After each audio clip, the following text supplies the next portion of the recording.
We want to move now to one of the most famous stories in the New Testament. We have already seen an encounter that the mother of Jesus has had with her son. Firstly, through something that Simeon tells her about the child, something that she didn't know. Also telling her the pain that she would know because of her connection with her son, how a sword would cut through her own soul because of her connection with the Lord Jesus Christ. Now we come to another encounter that Mary has with her son Jesus as an adult. And it takes place in the famous scene of the wedding feast in Cana of Galilee, John chapter 2. When you look at the opening of John 2, it says after 3 days. What does that mean? It means 3 days after Jesus called Nathanael. So here's what happens. John and Andrew follow Jesus home. John and Andrew tell Simon Peter. Then they tell Philip. Then Philip tells Nathanael. So by this time, Jesus has at least 5 disciples. They're walking north out of Judea into Galilee. They arrive in Galilee in John chapter 2, and they come to a wedding where they had been invited. It says that Jesus was invited with his disciples. Now, probably the way this happened was, you're going to come to the wedding, right? Well, yeah, but I got 5 people with me. Bring them too. They're divided too. Now, Jesus' mother comes to Jesus. It says that the wine ran out. When the wine ran out, this is verse 3, the mother of Jesus said to him, "They have no wine." There's one New Testament scholar, Dan Wallace, who says that what she may have meant was, you know what? We had enough wine for the original number of guests. But now that your 5 hard-drinking friends came with you, we don't have any wine anymore. She could have meant that, well, maybe not. I don't know if Dan Wallace was being funny or if he was being serious, but it's a possibility. Now, here's the thing. She makes what appears to be a very innocent observation. They have no wine. He responds in a surprisingly rough way. She says they have no wine. Verse 3, he says to her, verse 4, "Woman, what's that got to do with me? My hour has not come." Now, first of all, if this were not Jesus, we might have a problem with that. We might say, well, that's really not a very nice way for you to talk to your mother. Or, what did your mother say wrong? Why should she make such an innocent observation and you respond in such a harsh way? Well, we don't say that. We can't say that because it's Jesus. We know it must be okay because it's Jesus, but we don't really know why it's okay. We don't really know why he responded like that. Now, let me tell you something about reading the Gospels that will help you. Sometimes we read what Jesus says and it doesn't seem to be connected to the context.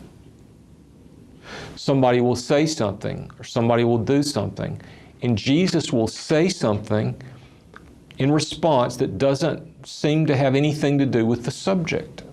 We actually see it later in the same chapter in John chapter 2, because after Jesus throws the money changers out of the temple, he cleanses the temple, the Jewish authorities, the temple authorities come to him and they say, "What sign can you show us? What authority do you have to do this?" And he says, "Tear this temple down and in 3 days I will raise it up." And you think, what's that got to do with anything? What's he talking about?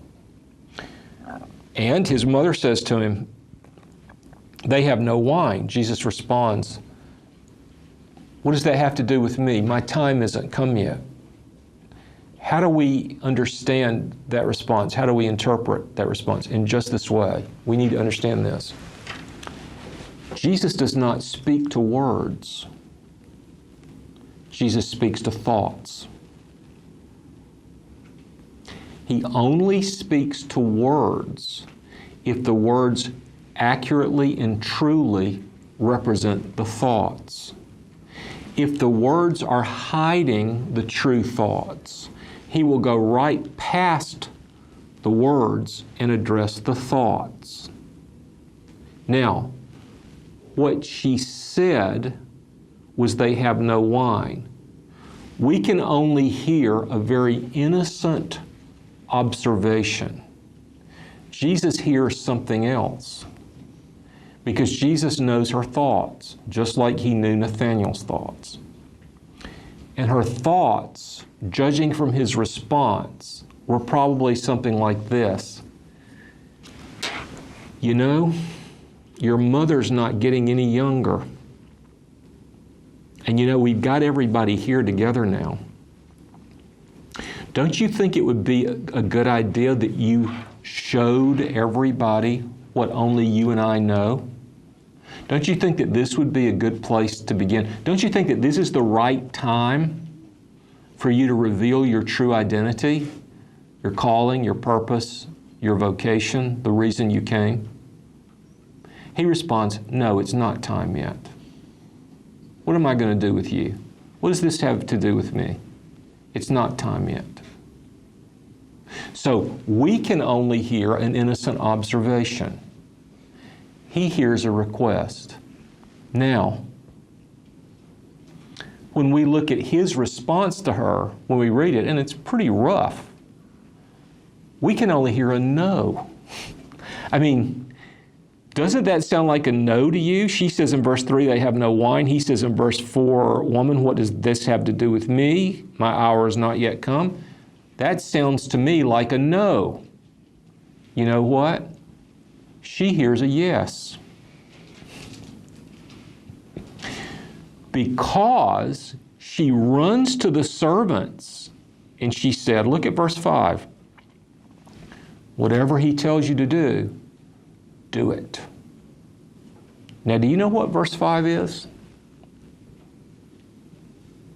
Verse 5 is the best advice in the history of the world. Verse 5 is the best advice in the history of writing. I come from the United States of America where people waste money. And the last place I lived was Memphis, Tennessee. The best Christian counselors in Memphis, Tennessee get $90 an hour. I used to live in Dallas, Texas. The best Christian counselors in Dallas, Texas get about $150 an hour. Now, if someone ever listens to this recording in Dallas or Memphis and that's wrong, I apologize. But the last information I had was that the best Christian counselors in Dallas get about $150 an hour. Makes me wish I'd been a Christian counselor. Well, you know what? Verse 5 is the best counsel in the history of the world. And it's free. It doesn't cost you anything. It's absolutely free. Whatever he tells you to do, do it. There's no greater counsel than that. And that's the best thing we know about Mary. You know why? And by the way, we're Protestants. And one difference between us Protestants and the Orthodox, or us Protestants and the Roman Catholics, is that their view of Mary, the mother of Jesus, is a little bit different from ours. And we want to respect Mary, but what we say to them is, you know what? You put a little bit too much emphasis on her. And you know what? Sometimes you treat her like we should only treat Jesus. Now, one problem is that because we see that in these other communions, maybe in the Orthodox communion or maybe in the Roman Catholic communion, sometimes we go too far in the other direction. Sometimes maybe we don't honor her enough because we're afraid of honoring her too much. So let's give her a lot of honor for this. Let's give her a lot of honor for having faith, for hearing a yes when it seems like he only gave her a no. But let's also give her honor for another reason. Well, let's give her honor for giving the best advice in the history of the world. Whatever he tells you to do it. There cannot be any better advice than that. Let's honor her for another reason. What do you do when God tells you no? What do you do when you really, really want something from God and he doesn't give it to you? You're much younger than I am. If you live a long time, probably you're going to pray really hard that somebody gets healed and they're going to die. You're going to pray really, really hard that you get a certain job and you don't. You're going to pray really, really hard that a relationship works out in a good way and it works out in a bad way. You're going to pray really, really hard that your children will make a certain kind of good choices, and they make bad choices. And you're going to be hurt. You're going to be deeply disappointed because you knew that you prayed. You knew that you cried out to God for that thing. And God said no. And if you're human, which you are, and if you're sinful, which you are, and I am, you're going to be tempted to think, well, you know what? God told me no. He disappointed me. He really hurt me. So you're going to be tempted to maybe not pay as much attention to God as you would have if He had told you yes. You're going to be tempted to maybe not be as eager to obey Him as quickly or as thoroughly, because after all, He didn't do what you asked Him to do. Remember what I told you earlier, the first lesson from Theology 101. He's God, and we're not. Here's what that means. The most important thing is not for you to get God to do what you want Him to do. That's not the most important thing. The most important thing is to get yourself to do what God wants you to do. That's the most important thing. Now, in this moment where it seemed that Jesus was telling Mary no, she used her influence to say, let's be sure we tell Him yes. So in your moment of greatest disappointment with God, at that time when you're so conscious that He didn't answer your prayer the way you wanted Him to answer your prayer, be the most sensitive, the most alert, the most ready to do what He asks you to do, because that's the most important time to obey Him, in the time that He disappoints you. Because that's the time the devil is going to come in and say, see there, he must not love you very much. Maybe he's not even there. Maybe prayer's a waste of time. After all, you prayed in Jesus' name. And just the opposite happened of what you want, from what you want. That's what the devil's going to tell you. And this is why Mary's such a beautiful model for us. Because in that moment of apparent disappointment, she said, get ready. Whatever He tells you to do, do it. She runs to the servants and tries to prepare them. And here's something else. I don't think Jesus gave her everything that she wanted, but He gave her something. And you may ask the Lord for something, and He doesn't give it to you, or He doesn't give it all to you, but He'll give you something. You will profit in some way from prayer. even if you don't think He's answering your prayer with a yes. And you know, there are three answers to prayer: yes, no, and wait. So she runs to the servants and she says, get ready. And then Jesus does with the servants what He did with Peter. He says in verse 6, there were 6 huge stone water jars there. I don't know how much it turns out to in liters, but it was actually 120 to 180 gallons in the way we measure. I think there are 3 liters in a gallon. This was a lot of water, 300 liters of water or more, maybe 400 or 500 liters of water. And Jesus said to the servants, fill those jars up with water. Well, that means hand dipping it. That would have taken a long, long time. That would have been a lot of trouble. So remember what He told Peter to do after Peter had fished all night? He told him to do something wearisome. He told him to do something exhausting after he was already exhausted. Well, they had already been working at this wedding reception. Now this stranger comes in and tells them to do something exhausting. And remember that Jesus told Peter to do something that was apparently futile. That is, it wasn't going to do any good. Why should you go back out there and fish? There aren't any fish out there. Well, why are we supposed to fill these pots with water? What's the point of that?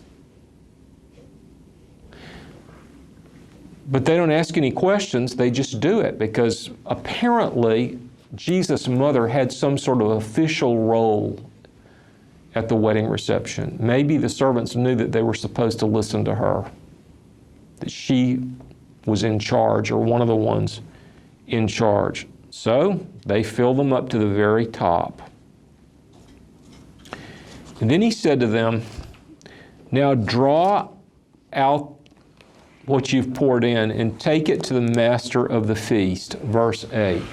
Now, I don't know when or where the miracle took place.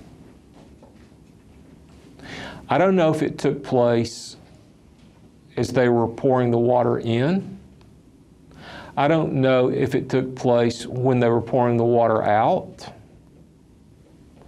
I don't know if it took place when the master of the feast lifted the cup to his lips. I don't know if the miracle took place when the liquid touched his lips. All I know is that the miracle took place. And again, it took place through human instrumentality. He didn't have to have the servants do that, but He used them. He used their obedience to make the miracle take place.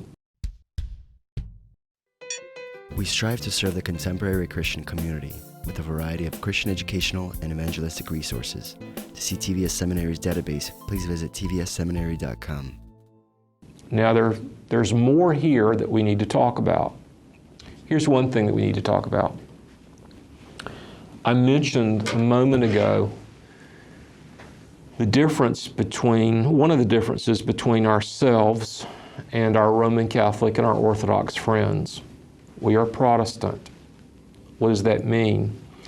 It means that in the places where Protestants disagree with the Orthodox and with the Roman Catholics, we believe that Protestants are right in the disagreement. If we didn't believe that, we wouldn't be Protestants. We would be Orthodox or we would be Roman Catholic.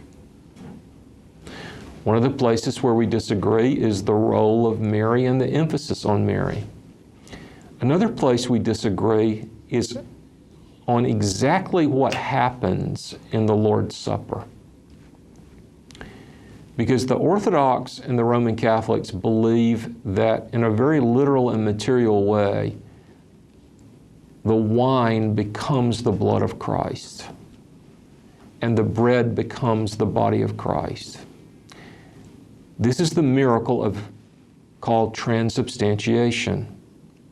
Now, what we must understand is that there is transubstantiation in the Bible, which involves blood and which involves wine. In the book of Exodus, the Nile River is turned to blood in a miracle of judgment. That was really transubstantiation. In the New Testament, in John chapter 2, the water really is turned into wine. That was a miracle of blessing, and that was transubstantiation. In both cases, there was overwhelming evidence. There was physical evidence through physical experience. The evidence in the Old Testament is that the water was now red and the fish now died because it wasn't water anymore, it was blood. The evidence in the New Testament was the wine steward said, "This is the best wine we've ever had." In the so-called miracle of transubstantiation during the Mass, during the Eucharist, there's no evidence. There's no physical evidence at all.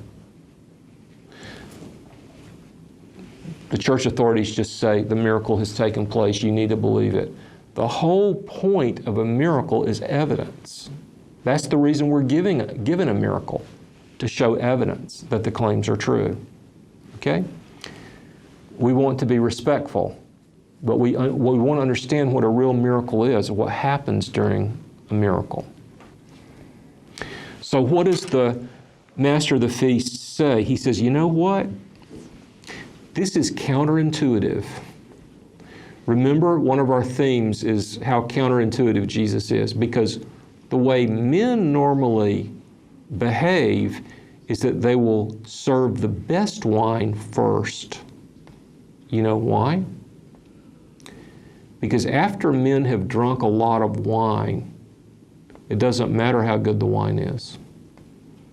After you've had a lot of wine, you're a little bit drunk. And then any wine seems pretty good. But the master of the feast says, you know what? You've saved the best wine for last. This is a lot better than the wine that we had before. Now, let's talk about that a minute.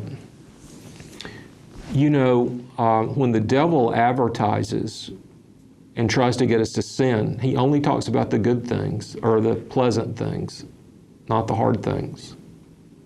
He doesn't tell us about the hard things. When Jesus recruits and advertises, he tells us about the hard things first. He tells us about the cross. He tells us about persecution. He says, if the world hates me, the world's going to hate you. He says in John 16:2, you know, one reason they're going to kill you. One day they're going to kill you and think it's their religious duty. They'll think they're serving God by killing you. Boy, those are hard things. He saves the best until last. It says in 1 Corinthians 2:16 that, in other words, you haven't seen, you haven't heard, you cannot imagine what God has for you, the reward that he has for you. But it comes later. The hard things come first, the better things come later. God saves the best wine for last. Now let me mention something else that's here. John says that this is the first sign that Jesus worked. What he meant by that, John doesn't call the miracles of Jesus miracles, he calls them signs, mighty acts which point to something else. It wasn't the first supernatural thing that Jesus did. He'd already done something supernatural in John 1 when he read Jesus' mind, but it was the first sign, a public proof of his claims by a mighty act. And it constituted the first gift that he gave to the people. He gave them a gift of wine. It was a gift to the newlyweds, the couple who are just getting married. It was also a gift to the guests at the feast, at the wedding reception. Now, that's the first gift he gave. Have you ever thought about the last gift he was given? Do you remember the last gift he was ever given? It was what? I know you don't have a mic, but tell me, do you know what it was? It was wine. Remember when he was on the cross? Remember when they put the sponge on the stick and held it up to his mouth? What kind of wine was it? It was vinegar. It was the worst wine. He gives the best wine. He gets the worst wine. You know, I need help in my Christian life. I need help not to sin. And I have to think about what can help me resist temptation, what can help me to keep from sinning. Do you know what helps me sometimes? I don't always do this. I don't do it enough. But when I do it, it really helps me. Sometimes when I'm tempted to sin, and I usually sin with my tongue. Sometimes I sin with my eyes. Sometimes I sin in every way. Most of the time when I sin with my tongue. And sometimes when I'm tempted to sin, and if there's a moment when I think about what I'm about to do, here's what I think. I think, is this the kind of wine I want to offer him? Do I want to offer him the vinegar of my disobedience? The vinegar of my bitterness, the vinegar of my anger, the vinegar of my lust, the vinegar of this bad thing I'm about to say about somebody or to somebody? Is that the kind of wine I want to offer him when he gave me the very, very best thing? You see what he's like, and you see what we're like. But there's something else here. You remember earlier when we studied the temptation, and remember how we put the Gospel of Matthew together with the Gospel of John. When we put it all together, Jesus is baptized in Matthew 3. He goes further into the wilderness in Matthew 4, where he's tempted by the devil. He returns to the scene of his baptism in John chapter 1, and he calls 5 disciples, John, Andrew, Peter, Philip, and Nathanael. He walks out of John 1 into John 2 in the wedding in Cana of Galilee. So you know what? He's come from the wilderness to the wedding. He's come from the temptation to the wedding. What happened in the temptation? He refused to give himself bread even though he was starving. He would not work a miracle to give himself bread even though he hadn't eaten for 40 days. Bread is a necessity. Wine is a luxury. It wasn't that they didn't have wine. They drank it all. He refused to work a miracle to give himself bread even though he'd had nothing. He agreed to give them a luxury, wine. He refused to give himself a necessity when he was hungry. He gave them the luxury of wine after they had drunk through the miracle. You see what Jesus is like. He denies himself that he may give to others. And there's one more thing, and we close with this. The world thinks that, oh, here are those Christians, there can be no fun. You know what Jesus, and I think there are some Christians who think it's their job to turn wine into water. Jesus did the opposite. You know what Jesus is saying in this passage? Party on. You don't have to stop the party because I'm here. The party continues because I'm here. Such is the character of the one with whom we have to do.